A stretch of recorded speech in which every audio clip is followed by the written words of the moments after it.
সম্মানিত দশম এবং নবম শ্রেণীর শিক্ষার্থীরা, আসসালামু আলাইকুম। গত ক্লাসে আমি 3.2 এর তোমাদের 7 নম্বর অঙ্কটা সমাধান করেছিলাম। আজকে হচ্ছে 8 এবং 9 নম্বর অঙ্কটা দেখাবো ইনশাআল্লাহ। হ্যাঁ, আচ্ছা, অঙ্কটা দেখো, আমি তুলছি।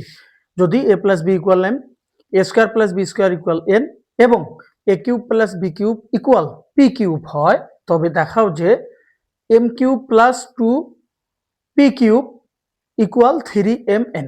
আচ্ছা, তাহলে কি লিখবো আমরা? এখানে প্রথমে দেওয়া আছে a + b = m, a² + b² = n এবং a³ + b³ = p³। ঠিক আছে, বাম পক্ষ আমাদের দিছে, বাম পক্ষ আমরা দিয়ে দিলাম m³ + 2p³।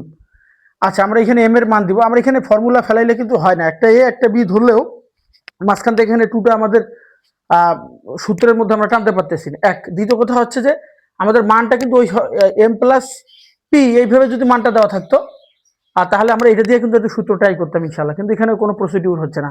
আচ্ছা, এই কারণে আমরা মানটা বসে দিলাম, বা m এর মানটা বসে দিলাম a + b অল কিউব দিয়ে দিলাম +2 × p³ এর মান হচ্ছে a³ + p³।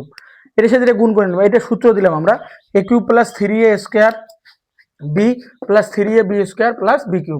এটার সাথে গুণ করে নিলাম। হ্যাঁ, 2a³ + 2b³।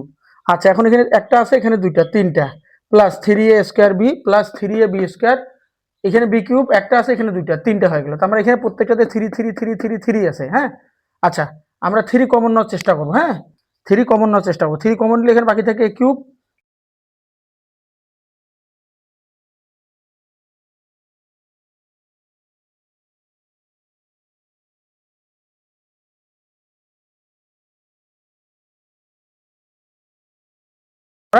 a + b a² + b²। এখন মান বসে দিব, a + b² = m, a² + b² a² + b² = n সমান সমান ডান পক্ষ, অর্থাৎ বাম পক্ষ সমান সমান ডান পক্ষ প্রমাণিত।